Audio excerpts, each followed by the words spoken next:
Happy New Year, paper demons! It's that time of year when all of us are setting our New Year's resolutions. But let me ask you something, seriously. Did you complete your New Year's resolution last year? Probably not. But today, I'm going to teach you a goal setting technique that actually works so that you can achieve your artistic goals. In order to improve as artists, it can be really helpful to set a series of goals that you want to accomplish. Setting goals is one of the best ways to make sure that you actually make the kind of progress that you want. The problem is that traditional goal planning, like just setting a goal and writing it on a piece of paper, is not enough to actually stick to it and see it through to the end. Many times goals are too vague. You don't really know whether you accomplished it or not. Like, for example, if your goal is just to get better as an artist, well, how do you measure that? How do you measure whether you actually got better or not? Sometimes the goals are too overwhelming or unrealistic. A goal is the end result of something, and it's hard to see all the little pieces that lead up to actually achieving that goal. In my case, for multiple years now, I've been working towards building up my business and moving towards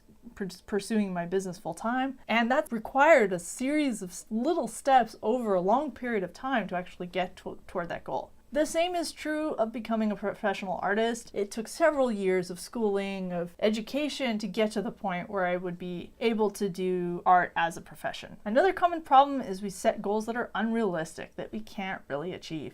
I know it seems like I've got like all my shit together, like people always are impressed by like how together I seem to be, but in reality, I don't have my shit together. I am still figuring things out. I will actually have a mental breakdown about once every 1 to 2 weeks because I'm just overwhelmed and stressed out, and I feel like I've got all these things on my plate and I can't do them all. And I have learned that some of this is because I am not really sticking to my goals day to day, but I think I finally figured out a system that works well for me. Okay, so what is this magical thing that's going to help you stick to your goals? It's something called OKRs. OKRs stands for Objectives and Key Results. And even though I've only been using it for 6 months for my business, I've actually been using it for 13 years. How is that possible? Well, it actually is something I've been using at work because I've been working at Google for the last 13 years or so. And it's something that I did at work, and we were supposed to do it every quarter, set these goals, set these objectives, set these key results. And I never ever thought about applying it to my own business and my own personal development until I started reading about OKRs outside of Google. I've been reading various productivity books and books on like self-improvement, and OKRs has come up multiple times in these books. And I'm like, holy crap, why didn't I ever think to use it? It's actually brilliant. Okay, so how do OKRs work? Well, OKRs, instead of it being like a New Year's resolution where you started at the beginning of the year, it's actually something that's for a 3-month time period, so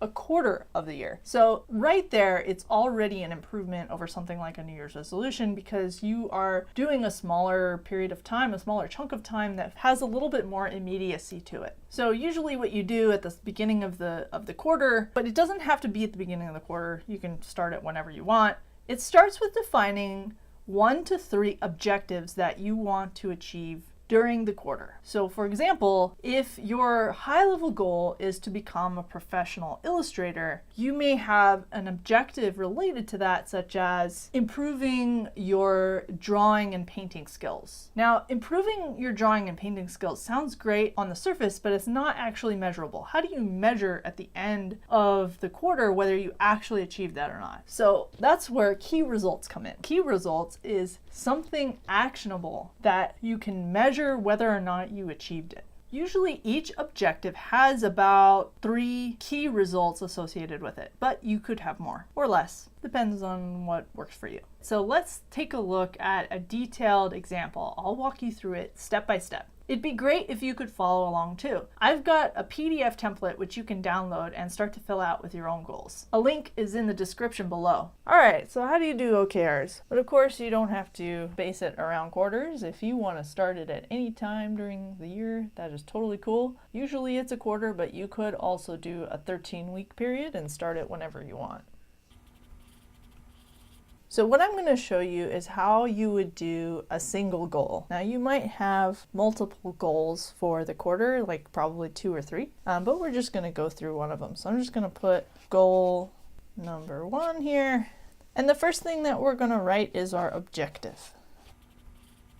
So let's say that our objective is to improve the quality of my drawing. So I'll go ahead and put that here. And then it's really important to put the why this goal is important to us. The reason for that is as the quarter or period of time goes on, you're going to perhaps look at this and be like, well, you know what? This isn't that important to me. I have other things that are more important. So it's easy to forget why and the context around why the goal is important. So let's just put an example of maybe someday you want to become a freelance artist. So we'll put that as the reason why we want to improve the quality. Maybe that goal is also important because I want something more fulfilling, like a more fulfilling work than what I'm doing today or something like that. This is just an example. You can put whatever you want. And then we're going to do key results.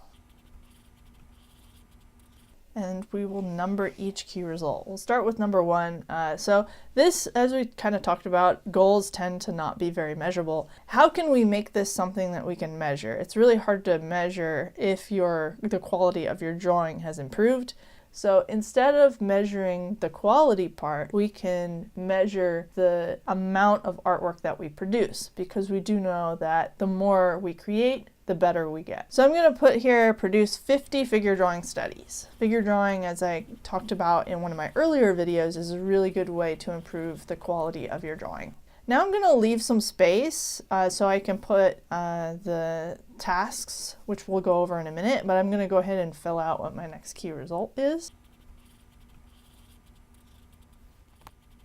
So I've added a second key result here, participate in a drawing challenge to stretch my skills. A drawing challenge can be one way that you challenge yourself, and it's also measurable. You can measure whether you actually participated in the challenge. Just like with the figure drawings, you can measure if you produced 50 drawings, you can measure yes or no, I participated in this drawing challenge. And usually you would have 3 key results for a goal, but you can have more or less. So I'm going to add a third one here, again leaving some space.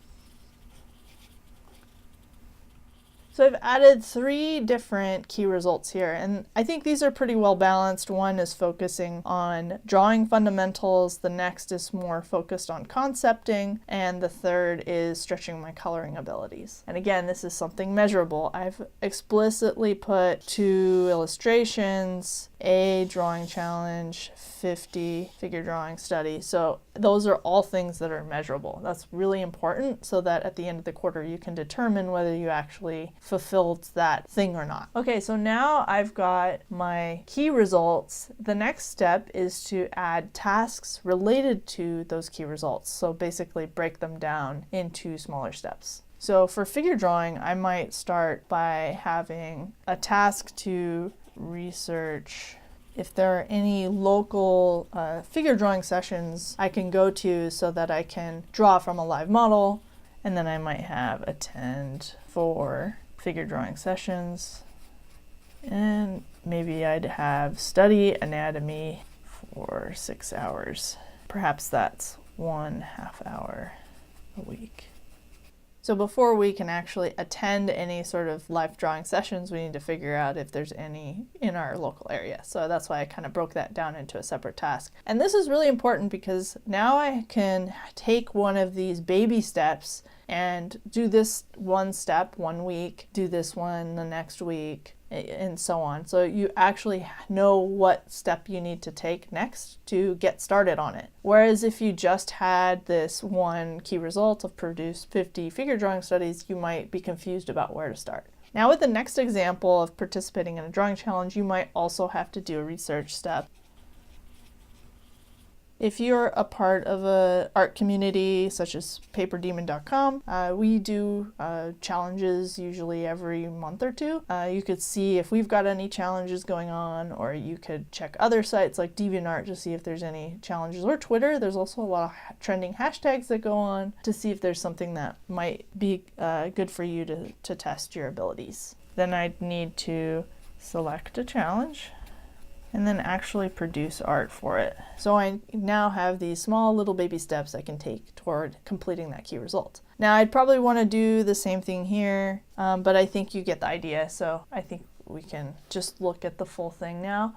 So again, I've got my objective of improving the quality of my drawing, and then I decided on 3 key results that help me achieve that objective. And they're all measurable, and they're all broken down into steps to help me actually complete my goals. This is just one goal. You'd probably have 2 or 3 goals for the quarter, or even more if you wanted, but this gives you a complete example of what a goal would look like fleshed out. Don't feel discouraged if you are having any trouble understanding this, because like I kind of mentioned earlier, it is tricky to wrap your head around this, like breaking things down into an objective and a key result. I think that's probably the hardest thing to understand, is the key result part. It takes time, and our community is here to help if you've got any questions. Feel free to post a comment below and I can answer any questions you have.